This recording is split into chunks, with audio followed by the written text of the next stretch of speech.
are here again. It is now the beginning of another week, an opportunity to look ahead after looking behind. And behind being, as we all know in sports, the weekends are always very busy. Aaron has his script together. I'm ready. I'm here looking at it. Let's see. Where do we start? We'll start on the Toronto Blue Jays. I don't know if anybody's heard of that team, but Aaron's going to tell us a little bit about them. So Texas Rangers are in town. They're 61-62. The Jays started the weekend at 72-51. There's, a 3-game set that the Blue Jays were looking to start here just to keep the ball rolling. So good news for them is at the end of the day, a 4-run eighth actually managed to help them get ahead. Now, the bonus out of all of this is Texas really was the master of their own demise after having walked a couple players in after bases. So at the end of the day, the Jays, we just lost. No, he's back. He's back. Hi there, still here. So at the end of the game, Jays ended up winning 6-5. Managed to get themselves a good start. So that was reasonably satisfying. The next day, Saturday, was a bit of a surprise, I think, to a lot of fans. I don't think we quite expected it to be quite as one-sided as it was. Miles Straw had an early 3-run home run. And then after that, followed it up with another 2-run shot for his first career multi-homer game as the Blue Jays kind of beat the Texas Rangers 14-2. It was a little bit one-sided, but there were a lot of people who weren't really all that high on Straw when he was first picked up. But he was part of their attempt to pursue Japanese pitcher Roki Sasaki, if you recall. But at the end of the day, in front of 42,000 people at Rogers Center, he was 4 for 5, hitting out of the number 8 spot, which included homers in his first 2 at-bats, just his 3rd and 4th dingers of the season. It drove in 5. His 4 hits tied his career best. As it turns out, also the money that the Jays received from the Guardians went to South Korean pitching prospect Seo-Jun Moon, which is what we spoke about on the Friday, about them locking him up to a 7-figure deal. This turned out to be a good Friday and a good Saturday for the Jays, but unfortunately, the Sunday wasn't nearly as nice. Marcus Semien homered and scored twice in his return to the lineup. Nathan Eovaldi worked 7 innings and got his 7th straight decisions as the Rangers topped the Jays 10-4, thus avoiding a 3-game sweep. Wyatt Langford and Evan Carter each had 2 homers, and Corey Seager added a solo as Texas snapped their 4-game losing skid. Jake Berg exited after 6 innings because of a sore left wrist. Guerrero and Kirk hit solo home runs, but that was unfortunately all that they managed to muster. Eovaldi's now been unbeaten since May 22nd, and that was a road loss to the Yankees. When they get it together, they really get it together. When the wheels fall off, they really fall off. Well, I think the best thing that you can say about something like this is that if you're going to lose big and lose not often. Make it memorable. So maybe they lose so bad it sticks in their head for a little while and they're angry more than one game's worth. I think they also mentioned that in games where the Jays score more than 2 runs, they win 94% of the time. So wow. The fact that the Jays really didn't get off to the right start when it came to offense, I think was a good indicator of that. Berrios is the guy who, he's the guy that was on the mound that they took off in the playoff game, and then he was pitching really well, but the numbers said that he was about to go down. So let's take him out. The numbers took him, and a lot of fans were upset with that because he had a really good game that he probably could have won that game, maybe would have, So he's a guy right now who's not his pitches. They don't know if it's the mix that they're throwing out there. They don't know, the plan that they have. They're starting to work on him, trying to figure out how to get him back to being a really good pitcher.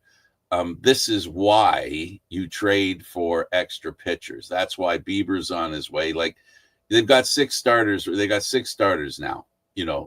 Starting 6 starters doesn't work very well. But Berrios himself in the post game said, in the playoffs, you don't get that much time to rest, which is what I said a couple of weeks ago, which is common knowledge. So pitching matters in the playoffs. You can't have too much pitching. In fact, you can have as much as you can get, because it'll all be necessary in the playoffs, especially if you go deep. And that's something that's really important. But really happy with the way the Jays are playing. Blue Jay fans, they're playing the full houses, Aaron. Everything the Jays could want in appreciation of their success is happening and has been predictable, almost going all the way back to 1977. Yeah, numbers don't tend to lie all that often. This is it. This is it. See, when their team wins, and when it comes to the Jays, when the Jays win, they flock to the park. Yeah, the thing that I think is of concern for me is that Berrios has only gone 6 innings in one of his last 7 starts. If he's one of your starting pitchers, you have to be able to get more out of him.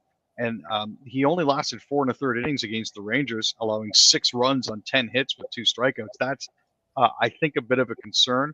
I know that they were indicating that he could use some extra rest. Sean Schneider basically said, yeah, I think everybody could. He's not necessarily wrong on that, but absolutely not. That's what they're trying to do. They're going to try and rest guys. It's what they got to do. Your next story, we talk about a hockey owner talking basketball. So Dundon made a big splash a few years back when he bought the Carolina Hurricanes, saying he was going to finance it all himself. Apparently now he's adding to his sports empire. He's reportedly reached an agreement to buy the Portland Trailblazers from the estate of deceased owner Paul Allen. This is according to Eben Novy-Williams of Sportico.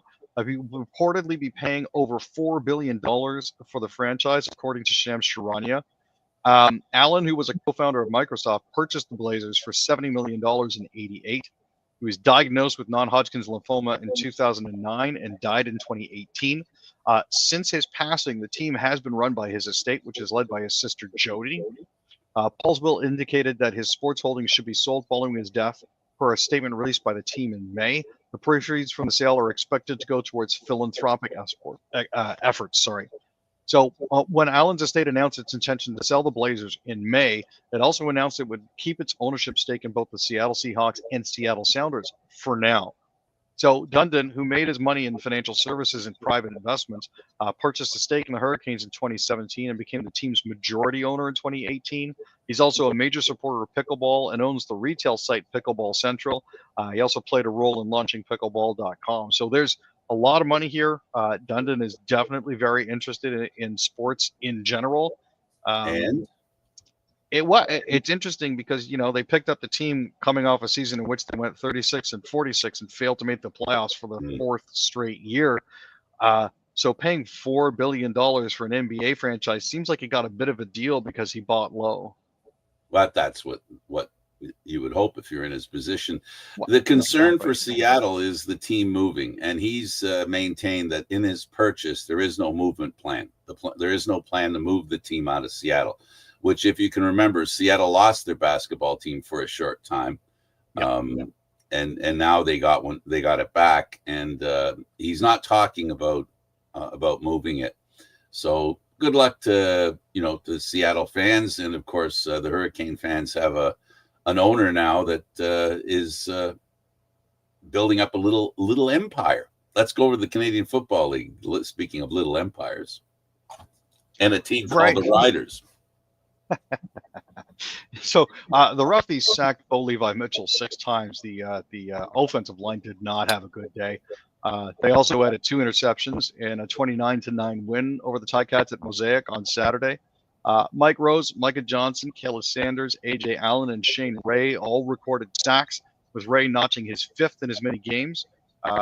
Saskatchewan is now 8-1. This is their best start since 2013. Tavon Campbell and Roland Milligan Jr. both nabbed interceptions to round out the Riders' defensive play. Trevor Harris was in rhythm Dude completed 21 of 27 for 307 yards, 3 touchdowns and an interception. AJ Wallet pitched in 116 yards on 20 touches, and Dante Myers reeled all 3 of his targets for 76 yards and a touchdown. And Keyshawn Johnson tallied a game-high 118 yards on 8 grabs. The offensive line didn't do Bo Levi any favors. He couldn't extend his streak of consecutive games with 300 plus yards to 5. He went 16 for 31 in the air for 201 yards and 2 interceptions. Barely under 500 is it's a rough look for Bo Levi. Hey, look, you've got a team in Saskatchewan that's been very good for the past few years. You've got a team in Hamilton that's become very good in this year. And you can even go back to the end of last year. They played really well towards the end of the season. Unfortunately for Hamilton, they walked into it's not the Lions Den because it's the Riders. But anyway, you get my point. And they were up against it. The Saskatchewan defense was waiting for them. And waiting for them, they waited for different mistakes that were made, and they capitalized on those mistakes. And their head coach has done a masterful job with that team. And being a defensive coordinator, one is not surprised that their biggest strength is their defense. Speaking of the Lions Den, Montreal found out what it's like to actually end up in a Lions Den. Well, both teams were 5-5. Are currently 5-5 heading into this thing. Montreal 5-4 entering the weekend. BC 4-5 entering the weekend. So you would have expected it to be relatively even matched, but at the end of the day, unfortunately, it was a 36-18 win. They got doubled up. And that was at Save-On Foods Field at BC Place. Nathan Rourke threw for over 300 yards for the 6th time in 2025 to go alongside 4 majors. Keon Hatcher Sr. had his best game of the season, catching all 11 passes thrown in his direction, 156 yards and 2. Other catchers, Justin McInnes and Stanley Berryhill III, added majors of their own, and yet another explosive performance for the Lions offense. It just seemed like the Owls couldn't get their offense rolling. They couldn't figure out how to work around it, which is tough. It's a tough look for them because they played well so far this season. Not dominant, but certainly not as poorly as this pantsing would suggest. So they'll be able to hopefully recover next week. They're going to be playing Winnipeg on Thursday, so that'll be an interesting game. BC's going on to play Toronto on Saturday, so that'll be interesting as well. Argo home game. And ironically, those two teams will be missing a couple of home games. Argo's 3, BC 2 next year.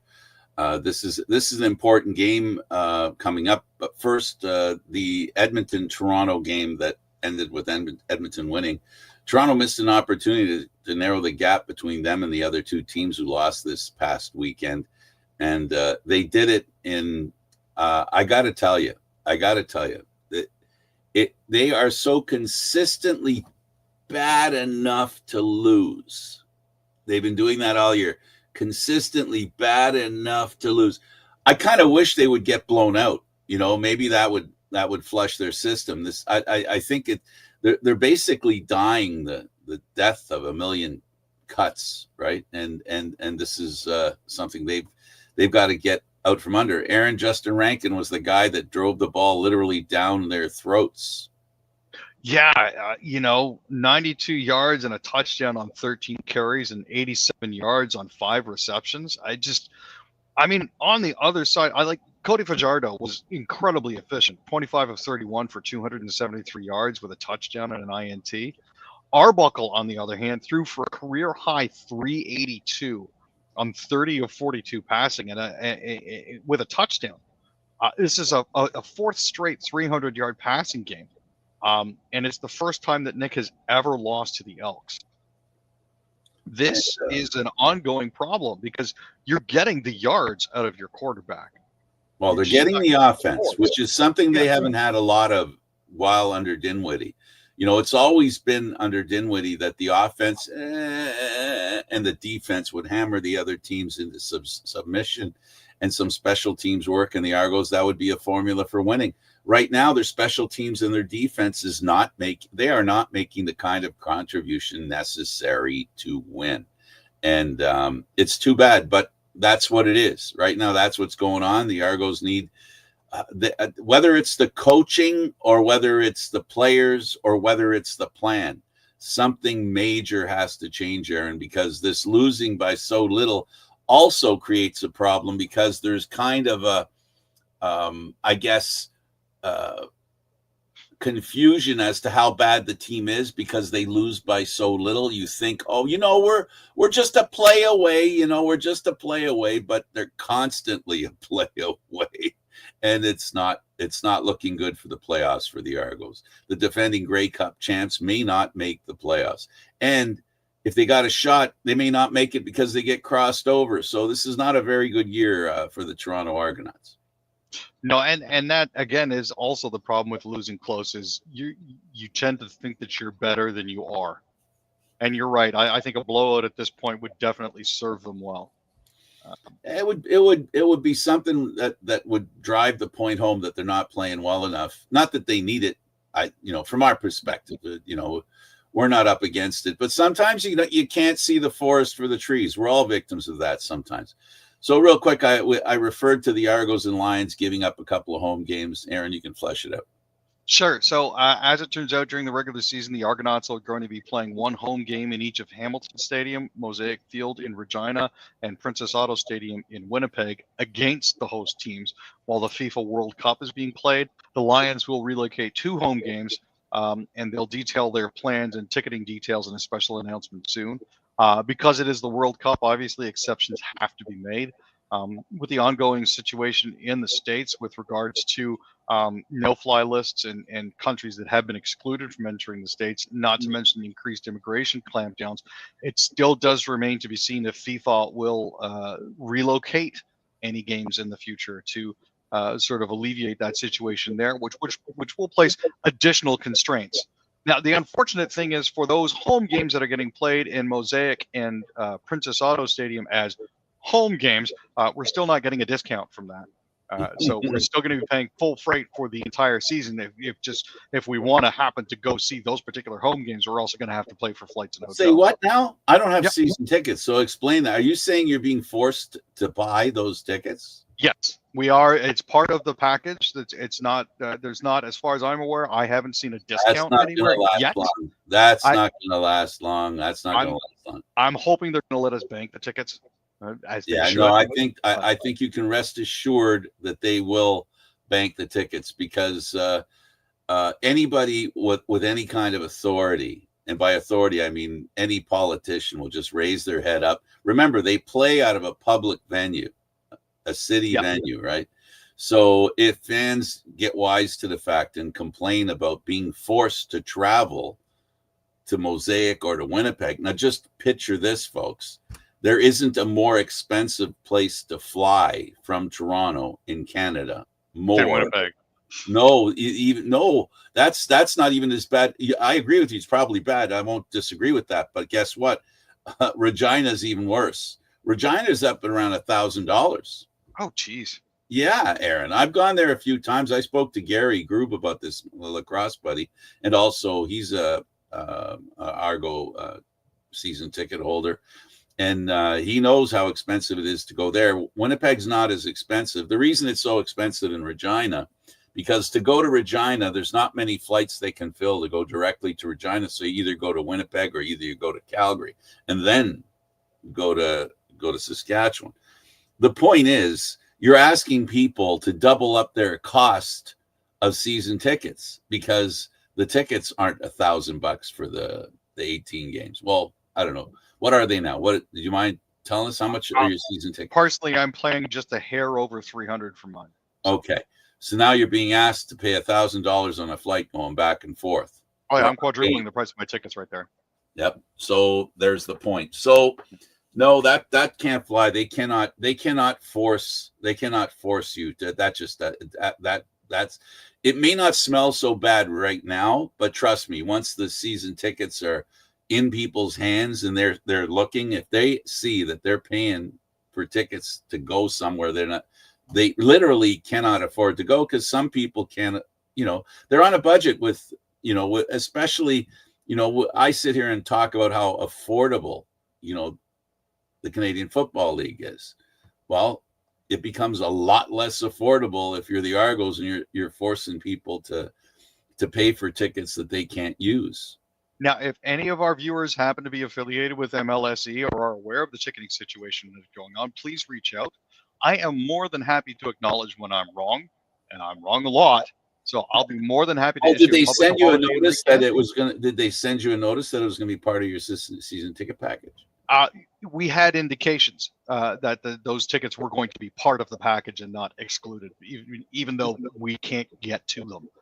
It was a similar situation during COVID where we had games in Guelph, and people weren't going to be traveling for that. So yeah, and we didn't pay for those. I was a part of that. I was a season ticket holder then, and it was you literally didn't pay for those tickets.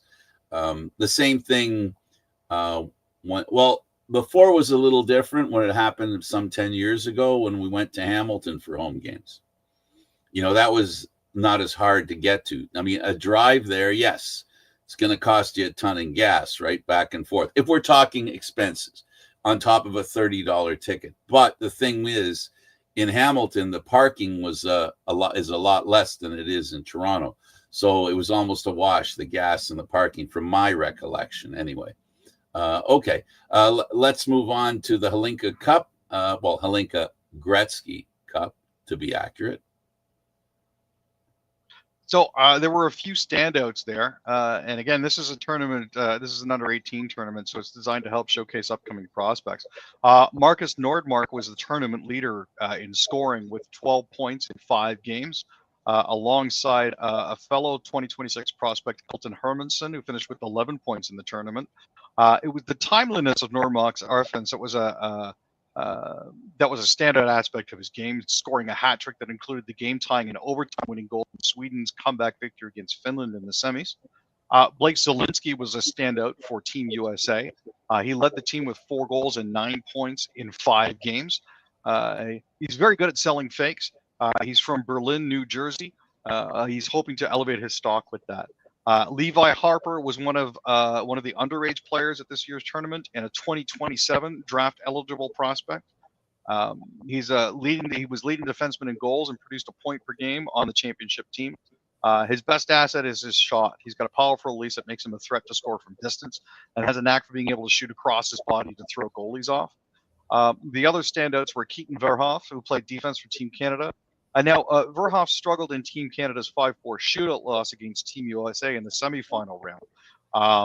But, he's done a lot in previous games to raise his stock and prove why he's the projected number 2 at this NHL's draft, which can't be overlooked.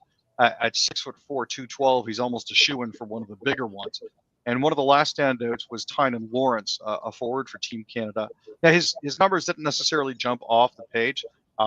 But at 5-on-5, he's a one-man breakout with some rush patterns that can generate a ton of speed in the neutral zone.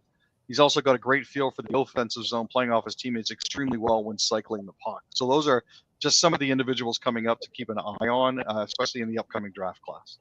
They lost in a shootout, and that being Canada in the U.S. Really terrible showing in the shootout. Let's talk about track and field here in Canada. So, Canadian sprinters actually had a phenomenal games in the Bahamas of the North American, Central American, and Caribbean Championships Friday through Sunday. The squad had 17 Olympians and 19 athletes. Jerome Blake, who won the Olympic men's 4x100 gold in Paris, alongside Aaron Brown, Brendan Rodney, and Andre DeGrasse, took home gold in the 100 at the NACAC Championships. Not to be outdone, his relay teammate Aaron Brown also powered through to gold in the 200s. Blake and DeGrasse are the only Canadians who have achieved the men's 100 World Championship qualifying time of 10 seconds flat. Blake and Brown have met the 200 standards of 20.16 seconds, while DeGrasse is likely to get it by the way of his world ranking. Team Canada's throwers came away as well, picking up a couple bronze medals in discus and hammer throw. And Canadians middle distance athletes took home bronze in the women's 1500, and Canada went 1 and 2. Taking gold and silver in the 1500 as well. Absolutely. The Albany Firewolves have been on the move 4 times, and now their next move is going to be to Oshawa, Ontario, Canada. Yeah, according to 2 different sources, they'll be playing at the Tribute Community Center, which recently announced $50 million in upcoming renovations.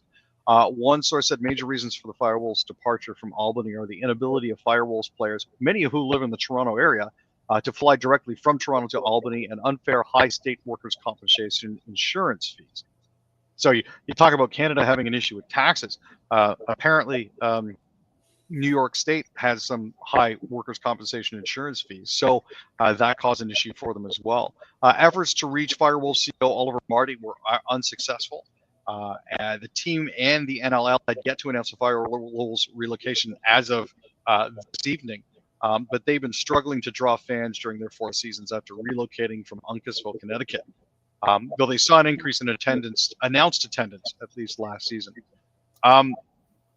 With the move to Oshawa, they'll be playing about 140 kilometers from the Rock, who are currently based in Hamilton, which is enough of a gap that they shouldn't have too much difficulty. No. The Rock have lost a lot of fans from the east side of the city. So by moving a team there, you can capitalize on the population density and the popularity of lacrosse there. Now, it's going to be an interesting situation, but the NLL owners actually did approve the relocation, apparently. So that includes the Rock's Jamie Dawick. So it seems to me that instead of moving back to Toronto proper, the Rock are more than likely going to be staying in Hamilton for the rest of their time in the NLL. I have it from an insider that they didn't exactly leave. Jamie didn't exactly leave the agreement with MLSC in a very. It wasn't torch the bridge, but let's just say there was a little fire lit, and it's going to be difficult for him to work his way back to Toronto. But the costs are too high. It's all like let's put this in proper perspective, okay? NLL Lacrosse does not pay their players what they deserve. I say that not in an insult to the NLL, but for what the players give, they don't get paid a reasonable amount for what they do. Then when you factor in $100,000 or a couple of $100,000 in extra expenses in Albany, that's money not only that the players don't get, that's the money ownership doesn't get. And you know that with lacrosse, it's a great game. You and I both love it. I don't think anybody will question our love of the game, right? But for it to survive, it has to be affordable, not just for the people who turn the turnstiles, but the people who operate the turnstiles. So a decision like this, the reality of it is when they get together as a group, I can't see Jamie Dawick saying, no, don't move the team, because there's a bigger picture that he has to consider, and that is the survival of teams and not deleting teams. The progress they've made over the years has been an addition, not subtraction. And this is a bad time to go into subtraction. And we talked about this on our NLL Lacrosse Talk show many, many times. And I always ask the same question. Why isn't there a team in Oshawa? Well, I've been given my answer to the answer. The answer was, well, we really don't want to do that. You know, Jamie invested a lot of money, you know, wink, wink, nudge, nudge. We don't really need a team there. Well, when it comes to the players, this is a benefit to the players as well. You pointed it out. You said it clearly that there are a lot of players that live north of the border in the greater Toronto area that play in the National Lacrosse League for Georgia, for Vancouver, for Edmonton, for Nova Scotia, for Halifax, for Rochester, for Buffalo. So if there's another team in this area, I think they can stock it with players, and that team will not have the level of expense, as you pointed out, that it did, and challenge of bringing players, flying them in, as you pointed out. And I wasn't aware of this, but I should have been, but I wasn't aware of the difficulty to fly from Toronto to Albany. But now that you've said it, I'm going, oh. Yeah, there are no direct flights to Albany. You've got to go into Newark, or you've got to go into New York first, and that's an expensive hub to transfer through. So, and the last thing, of course, the NLL wants to do here is drop down to 13 teams from 14, especially after losing Panther City Lacrosse last year as well. Their foray into Texas, unfortunately, didn't work out as well as we could have hoped for. So, it's important that they maintain the level of teams that they have now. So, and that in itself is to the benefit of the players as well, right? So nobody here in this situation, and you made it very clear, 140 kilometers away is shorter than the distance from Hamilton to Buffalo. I'm just saying. It's all right there. I'm just saying. And then throw Rochester in there too, right? So Oshawa's plenty far away from those. They got a whole lake between Buffalo, Rochester, and Oshawa, and they've got the length of a lake in between Hamilton and Oshawa. So I don't think that's a big deal. Let's go real quick. We're running late. Aaron, are we okay to go a little bit? Sure, we can do that. Want to finish the script? Well, let's go to the hockey. That'll abbreviate it as much as we can. I will acknowledge that we skipped over volleyball and we skipped over track and field tennis Canada. So there's that stuff going. We'll catch up on it next show if we can throw that stuff in then. Let's talk about the Habs and them having an interesting target for a PTO. Yeah, so they're currently looking at Victor Olofsson, who's a top unrestricted free agent. He's one of the last few left. When looking at the season he just had with the Golden Knights, he could be a decent player for the Habs to take a gamble on if they're on the hunt for more secondary scoring. In 56 games, he had 15 goals, 14 assists for 29 points, and a plus 17. He can produce solid offense. The former Buffalo Sabres forward has scored 20 goals and 40 points 3 different times in his career. Ultimately, bringing him in on a PTO would give the Habs a backup plan to consider if they end up feeling that some of the younger players need a bit more of time before making the jump to the NHL. No worries. Senators. Brady Tkachuk throwing roses at Austin Matthews. Yeah. Tkachuk says, he's known Austin since he was 14 or 15 years old. He's always been such a good player and so funny and a great guy to be around. He said it was pretty awesome for me to be able to learn from him as a captain and what makes him himself. And of course, one of the best players in the NHL. I think at this point here, he's either setting himself up to try to bring Austin over with a little tampering, not tampering, or trying to pave the way to head to the Maple Leafs. So we'll have to see what happens. Austin Matthews is not going to a team that has a star or two. And I think Ottawa has more than 2 stars. So no, he's not going to be going to a team like that.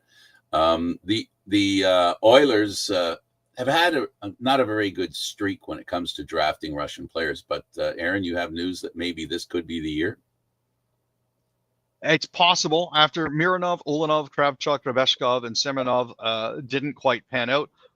Sergei Samsonov was a top 6 winner. But at this point here, Klim Kostin and Vasily Podkolzin also caused a stir, but they haven't really managed to save their Russian assets. So at this point here, the individual that they're looking for is Yevseyev, Nikita Nevseyev, who got drafted 190th in round 6 in 2022. They're hoping he'll be able to have a bit of an impact and stick around a little bit longer than Yakupov, Slepyshev, Yakimov, Pyagin, Maximov, and Samurakov. For if you haven't heard of those names, then that's part of the ongoing Edmonton curse when it comes to Russian players. But the hope for Yevseyev is that he'll stick around for a bit longer than those guys did. Hopefully, they'll be able to turn something into him into something. There we go.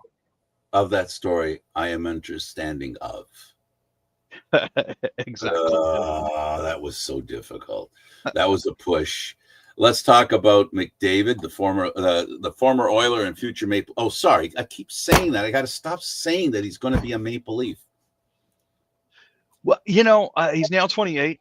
He's entering his UFA era. A $16.5 million average annual value represents a sizable discount to what he could possibly get.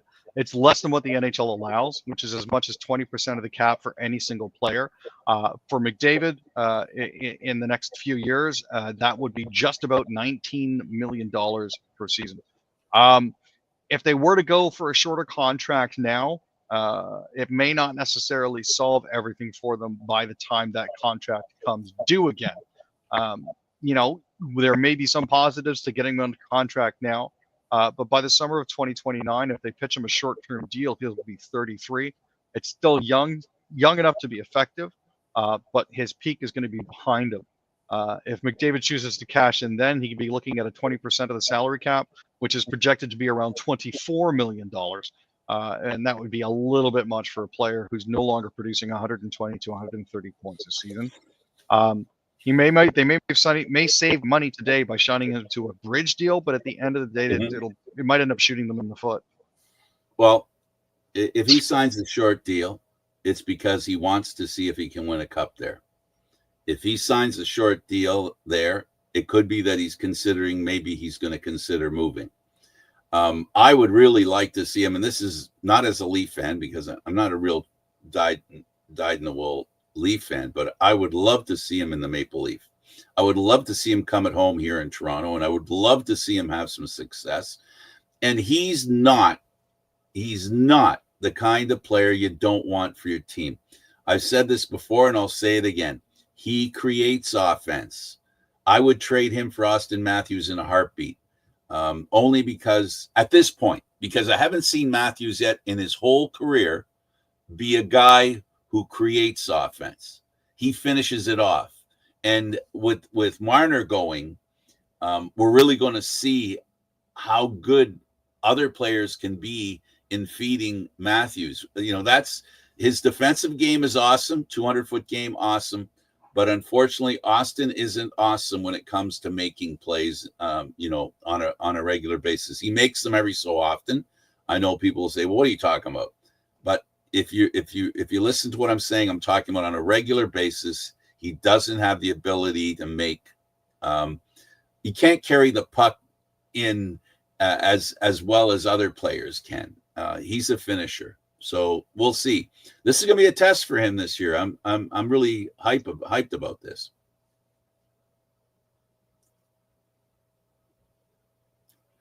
Sorry, you dropped out for a second there, Frank. Yeah, no worries. Canucks. Oh yeah, sorry.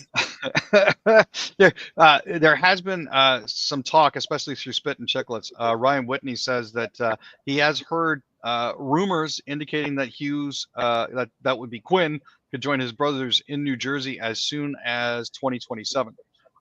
It's unlikely that Jack and Luke would come the other way, just mainly because Luke is expected to sign a new deal this offseason, and Jack just recently signed an 8-year, $64 million deal back in 2022. The period of control that the Canucks have over Quinn is going to be ending shortly. He's only signed through the end of the 27 season, and he's in year 5 of his 6-year deal. That makes any move before that a little bit unlikely. The only other possibility for him to stay in Vancouver would be if they signed his brothers. But based on the contracts that they're expected to sign in New Jersey, it's more than likely he'll be heading east as opposed to them coming west. No surprise here. The challenge that Canadian teams have, the great players. The great players don't come to Canada. They leave Canada, unfortunately. They get drafted in Canada, don't get me wrong. But we saw one of the Tkachuk brothers go to Florida. And there's concern that his brother's going to go down south as well. I hope it's true and it's fact that Brady Tkachuk is going to stay in Ottawa. But if he leaves, then it's obvious, and then that fact cannot no longer be told that American stars, and then you've got Austin Matthews around the same time could be gone from the Leafs. That really good American players will go back home, while really good Canadian players will avoid coming home. That doesn't speak well to being an NHL Canadian team fan. Let's talk about the Leafs. Speak of them. I know this has been going on for a while. Jack Roslovic, history with Austin Matthews. They feel he has a bit of an offensive contribution to make. They've been talking about this since the beginning, since the end of the playoffs. This guy, Jack Roslovic. What's the next step that we're talking about here? What changed? Has anything changed? Well, at this point here, I don't really think so. I mean, there are 5 other teams that are vying for Jack Roslovic, and he was initially the throwaway player when Winnipeg shifted Line A off to Columbus. He sort of came with as the extra add-on, the deal sweetener, as it were. Now with Line in Montreal, Jack Roslovic now on the Carolina Hurricanes.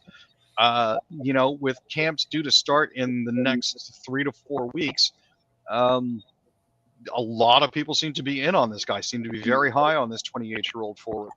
There's currently over 5 teams vying for his services, but the fact that he played with the U.S. National Development Team and Austin Matthews means that there's already a little bit of built-in chemistry there. Roslovic had 22 goals and 17 assists for 39 points while averaging just over 13 minutes a game. If he were to come to Toronto and end up on Matthews' right side where Murray used to play, he'd be getting a huge jump up in minutes. They'd also need to see a corresponding increase in the number of assists and points that he would be feeding Austin. That's the issue. Yeah, and that's the concern, because he does have a bit of a scoring touch, but we're not necessarily sure how well he's going to be able to feed Austin. Well, the scoring line usually, not always, but usually has 2 assists and a goal. So assists are far more popular. So when you have a player who's scored more goals than he has assists, you know he's not much of a passer. I'm sorry, but that's just the reality. That's the reality. Yeah, that's the reality of it. So they need distributors of the puck. It's looking more and more like they're banking on Michelli, and for the Leafs, they kind of hope that the moves that they've made this off season are like the moves the Jays made in the past off season. You pointed out in the Jay report about players that people didn't think much of, but they panned out very well, and that's what the Leafs need. These new guys that are coming in here, they need to have career years, and they need to help raise the standard that Austin Matthews created in coming to Toronto, to bring it back to a level that we expect from him. But he can't do it on his own, as I said about Austin Matthews. No, he definitely can't do it on his own. And the issue that we're running into here now is, again, with only $1.9 million left in available cap, Roslovic's got a $2.8 million cap. Grishlik, who's another guy that's available, has a $2.8 million cap. What we're looking at from there on down looks like Patch ready for left wing. I don't know if the Leafs are bringing him back. I don't think they have. Olofsson at one There's point. Not the Oilers are kicking the tires on Pacioretty. Yeah, no, they definitely are. His projected salary for the next year cash in is $921,000. Reimer's on the list if you're looking for cheap goaltending backup. Shows Samsonov. Glenn Denning's out there for $800,000, and he's a center. But I'm not sure who they could technically really bring in at this point with the cap hit that they have left. So, yeah, I would have loved to see it only because of the situation the Leafs are in. But Winnipeg was standing in the way, and that is Taves. I would have loved to have seen him come to Toronto. That would have been interesting to see him continue his career. He's a smart enough player that he could help offensively. Now, I he's a center, but centers do play wing, and I think that would be. I was looking forward. I was hoping something like that would happen, because I would love to see Taves playing with Austin Matthews. Oh, that would have been a treat. For sure. Yeah, it would have been really good. Aaron, this was fun as usual. Yes, sir. Thanks for doing this. No problems, Frank. We'll see you Wednesday. You got it. He's Aaron William Freeland. I'm Candid Frank Sinish. You can check us out on YouTube. That is Candid Frank 213 on YouTube. Thanks for watching, everybody. We'll see you next time.